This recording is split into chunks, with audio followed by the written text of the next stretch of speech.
So I want to ask you, please grow a bigger heart. A big heart can take a lot of scars. A little heart can't take many. You can take a bullet through your heart if you got a big enough heart. Don't worry about it. There's community around you that love you. Grow your heart large. Love people. Each and every one. No divide. All right. Thank you all. Okay, we're in the middle of our march. We're almost in the home stretch. I'm Charity Hicks. I am the Policy Director for East Michigan Environmental Action, and I'm an Equitable Food and Agricultural Policy Fellow. I spend a third of my time inside of D.C. fighting for equitable food and agricultural policy. I work closely with the Detroit urban agricultural community, and I wanted to briefly say something about our environment. This park is green space here in the middle of downtown that's an amenity towards all of the workers here, particularly those that work over at CompuWare. It's open in the summer from 9 to 7, Monday through Friday, in the winter 9 to 5. And this is kind of like a design space. So who grows food? Who has a garden? Do you know where your seeds and your nursery stock comes from? Yes. I think so. Please ask your nursery person and where you purchase your seeds from. Is this genetically modified seed, or is this hybridized nursery stock that's genetically altered? We need to grow more organic, more heirloom. Heirloom tomatoes taste much, much better than the beefsteak GMO with fish genes in them. BT corn that they're using with fish genes and some fungi genes tastes horrible.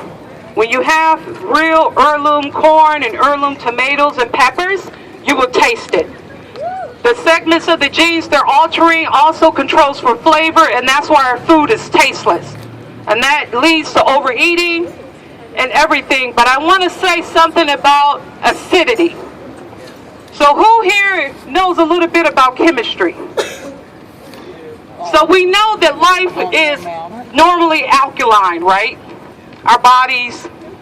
And we use some levels of sodium and calcium to help control nerve impulses and other things. A large segments of our oceans are becoming acidic. And acidity is actually destroying a lot of our food, our soils, and also our oceans. And our trees. And our trees. Tree death. We have to, so this fight against GMO and Monsanto is our environmental health and our actual physical health. Our environment supports us, and it actually carries the complexity of all of life with it. We cannot continue to turn a blind eye towards genetically modified organisms, the acidity of our lakes and streams, and the wholesale destruction of our environment. So we plant some trees, garden, hang out outdoors, roll in the grass, and build up the natural immunity that comes from being in place. And lay off a little bit of the antibiotics. The number one creatures that give antibiotics to in the world are animals. We get the seconds. So all of our cows, all of our double cheeseburgers and McDoubles and all our bacon and everything is loaded with antibiotics, because that's the economic value. A hog goes for $1,000, beef cattle goes for $2,000-3,000 at the slaughter, and you don't want a dead animal because you lost money, and so they pump them up with antibiotics to get them to slaughter, and we're eating all of that. And that's why we have rampant allergies. We can't exist in our environment anymore, and there's some research that it is fueling an epidemic, worldwide cancer epidemic. We don't want cancer. We don't want pancreatic cancer, bone cancer, lung cancer, brain cancer. All these cancers, where did they come from? So think about our environment. Come here and trespass this park. Help out at the farms and gardens. But by all means, consider the earth and all of life to be held sacred, because we are it and it is us. Amen. If you need water, there is a water van right over there. It's communal cups, just kind of pour it, do what the Indians do, pour it and whatnot. Don't put your mouth on it. But as far as for the garden, this is very crucial. Those of you that do have a garden, obviously, like Charity said, make sure that you find out where these seeds came from, because it is very important. A lot of these seed distributors, some of them, they don't even know that it's genetically modified. They have no clue. I've been all over the country. Work takes me all over the country, a great vast amount of the year. And I've met farmers, I've met scientists, I've met gardeners that had no clue what GMOs were all about. We're into this 25 years or so. They had no clue what GMOs were all about. And then I've had the opposite, where farmers say GMOs are the best thing since sliced bread. They are convinced. I met an Iowan farmer in California. He was looking at a $500,000 supercar to buy. This is a farmer in Iowa. And what did he plant?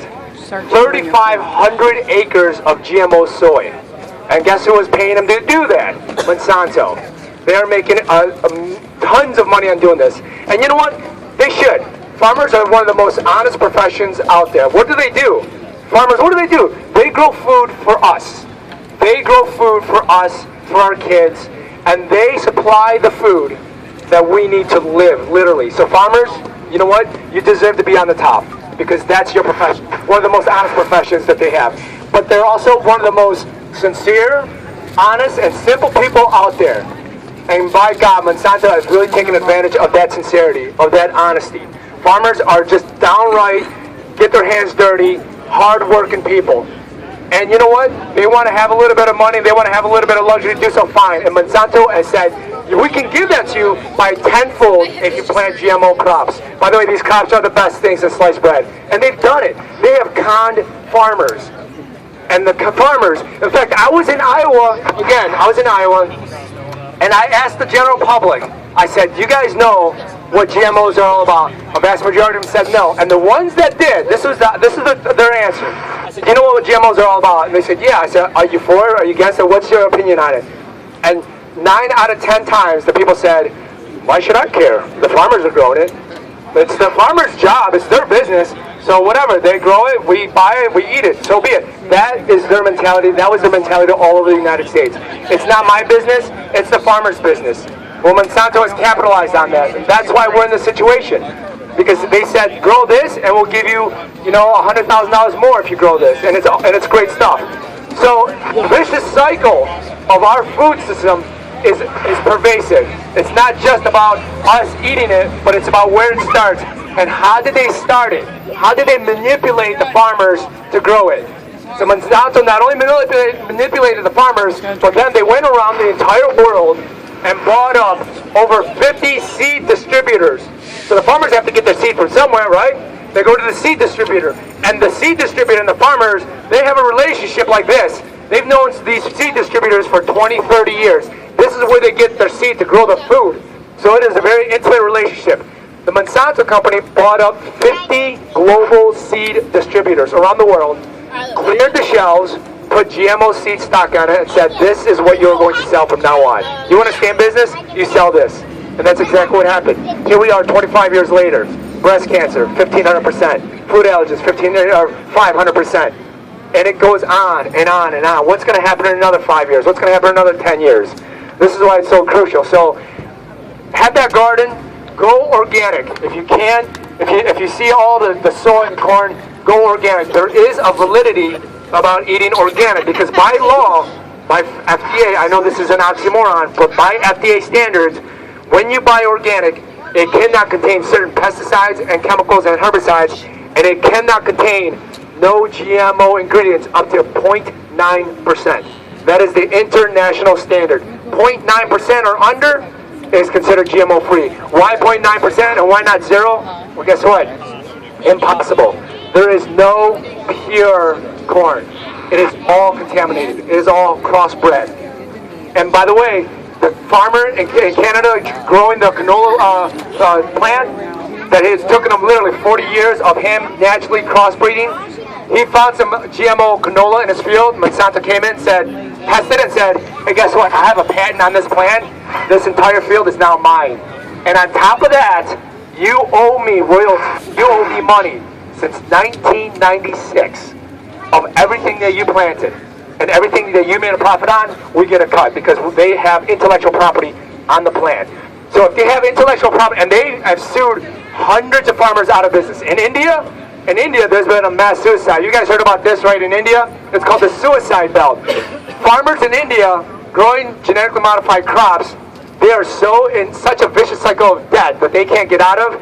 They kill themselves because they can't get out of it. And when they kill themselves, guess what? That debt stops with them. It doesn't get passed on to the family.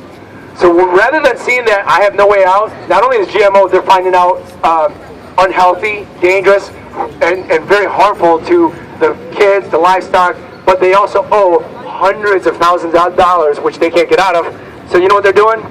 I'm not making this up. They're literally drinking the glyphosate. They are drinking the herbicide that they're using to spray on their crops, and they're killing themselves. They can't afford any other way to kill themselves. They can't afford, I'm sure they can, but this is just a symptom, a sign of what is happening in India, in Brazil, Paraguay. So we need to do this, and the world is waking up, right? Yeah. The world is waking up. Peru, Brazil, there's certain areas that they are burning the fields because they realize what's happening. So keep that in mind. Go organic. Read everything. Read everything. Yeah. It's only going to take 1 second. Literally, turn the wrist. 10 ingredients? That's a lot. You see 20? You know what? Put it back. Put it back. Here we go. Here's Jared. Hello. Yeah. So there's a real quick grounding from Vandana Shiva. Who here has heard of Vandana Shiva? We just heard about India. This, in my eyes, and I mean many others, is the New Age Gandhi of India, fighting GMOs. Amazing, profound spirit. And before we march, this is a good way to get grounded as this global march, right? We're one of thousands across the globe. There's my phone freezes on me. All right, this is a speech from Vandana Shiva in 2010.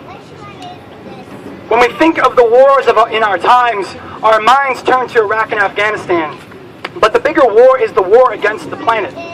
This war has its roots in an economy that fails to respect ecological and ethical limits, limits to inequality, limits to injustice, limits to greed and economic concentration. A handful of corporations and of powerful countries seek to control the Earth's resources and transform the planet into a supermarket in which everything is for sale. They want to sell our water, genes, cells, organs, knowledge, cultures, and our future. The continuing wars in Afghanistan, Iraq, and onwards are not only about blood for oil, but as they unfold, we will see that they are about blood for food, blood for genes, the biodiversity, and the blood for water. The war mentality underlying military industrial agriculture is evident from the names of Monsanto's herbicides: Roundup, Machete, Lasso. American Home Products, which is merged with Monsanto, gives its herbicides similar aggressive names, including Pentagon and Squadron. This is language of war. Sustainability is based on peace with the earth. This war against the earth begins in the minds. Violence through shape, violent actions.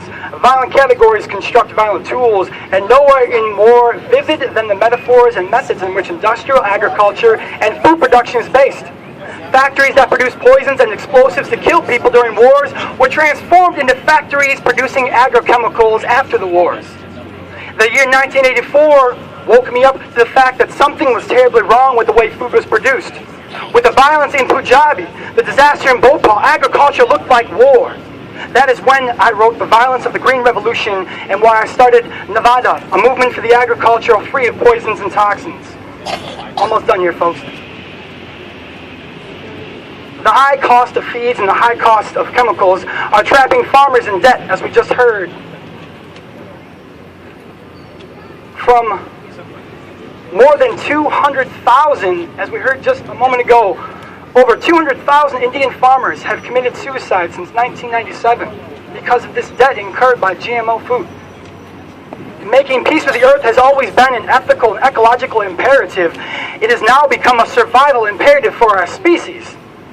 Violence to the soil, to biodiversity, to water, to atmosphere, to farms and farmers produce a warlike food system that is unable to feed people. 1 billion people are hungry. 2 billion suffer food-related diseases, obesity, diabetes, hypertension, and cancers. There are 3 levels of violence involved in non-sustainable development. The first is the violence against Earth. The second is violence against people, which is expressed in poverty, destitution, and displacement. And the third is violence of war and conflict, as the powerful reach for the resources that lie in other communities and countries for their limitless appetites continue. When every aspect of life is commercialized, as I lose my place on my phone, as every aspect of life is commercialized, living becomes more costly and people are poor, even if they can earn more than $1 a day. On the other hand, people can become affluent in material terms even without the money economy. If they have access to land, their soils are fertile, their rivers flow clean, their culture are rich and carry traditions of producing a beautiful home and clothing and delicious food, and there is social cohesion, solidarity, and spirit of community.